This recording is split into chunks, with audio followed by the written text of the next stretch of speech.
रात का अंधेरा घना हो चला था। हवा तेज चल रही थी। बादल बिजली के साथ आने वाली आंधी की चेतावनी दे रहे थे। लगता था जैसे आज जमकर बारिश होगी और खूब ओले पड़ेंगे। टूनी चिड़िया बहुत घबरा गई थी। अपने घोंसले से वह बहुत दूर निकल चुकी थी। समझ में नहीं आ रहा था कि रात कहाँ गुजारे। उसे किसी पेड़ पर अकेले रहने से डर लग रहा था। वह इधर उधर भटक रहे थे।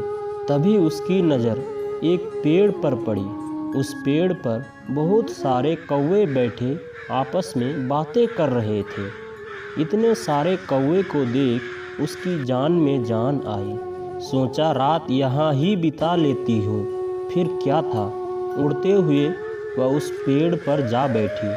बैठते ही उसने कौवों से कहा, भाइयों, क्या मैं आज रात आप सबके साथ रह सकती हूँ?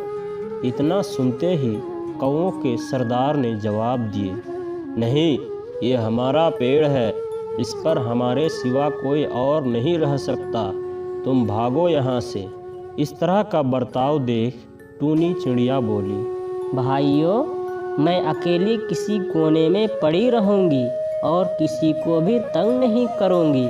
आप ही सोचो, मैं अकेली जान इतनी अंधी भरी रात कहाँ जाऊँगी? लेकिन टूनी के अनुरोध करने का कोई भी असर उन कौवों पर नहीं पड़ा। तुम यहाँ से भाग जाओ, नहीं तो हम तुम्हें मार देंगे। इतना कहकर सब टूनी की तरफ बढ़ने लगी। बेचारी टूनी डर गई और वहाँ से उड़ने लगी।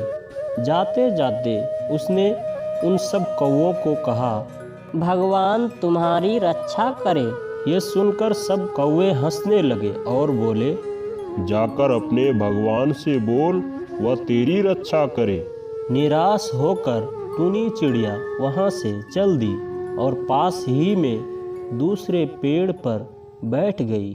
तभी बादल गरजने लगे और ज़ोर से बारिश और आंधी शुरू हो गई। टूनी बुरी तरह से भीग गई और घबराकर दूसरे डाल पर जा बैठी। उस डाल पर बैठते ही वह टूट गई। उस खोखली डाल के टूटते ही पेड़ में एक बड़ा सा गड्ढा बन गया। बस फिर क्या था, टूनी झट से उस बड़े से गड्ढे में जा छुपी। कुछ देर बाद बहुत तेज बारिश के साथ मोटे मोटे ओले भी गिरने लगे। तभी उसके कान में कौवों के रोने चिल्लाने की आवाज़ सुनाई पड़ी। ओले की मार से बहुत से कौवे घायल होकर ज़मीन पर गिर गए। कुछ कौवों की तो मौत भी हो गई, लेकिन पेड़ के गड्ढे ने टूनी चिड़िया की रक्षा की। सुबह सवेरा हुआ तो बारिश रुक चुकी थी और आसमां साफ हो गया था। टूनी पेड़ के गड्ढे से निकली तो देखा बहुत से कौवे घायल अवस्था में ज़मीन पर पड़े पड़े कराह रहे थे। उनके पास जाकर टूनी बोली, देखा, भगवान ने मुझे बचा लिया। तुम भी भगवान पर भरोसा रखते तो तुम्हारी ये हालात नहीं होती। इतना कहकर टूनी चिड़िया अपने घोंसले की तरफ उड़ गई। दुख दर्द के समय भगवान तो हमारी रक्षा करते ही हैं, लेकिन बुरे समय में हम सबको एक दूसरे का साथ देना चाहिए। ये सोचकर दूसरे की मदद करो कि कल हो सकता है कि तुम्हें भी किसी की मदद की ज़रूरत पड़े। धन्यवाद।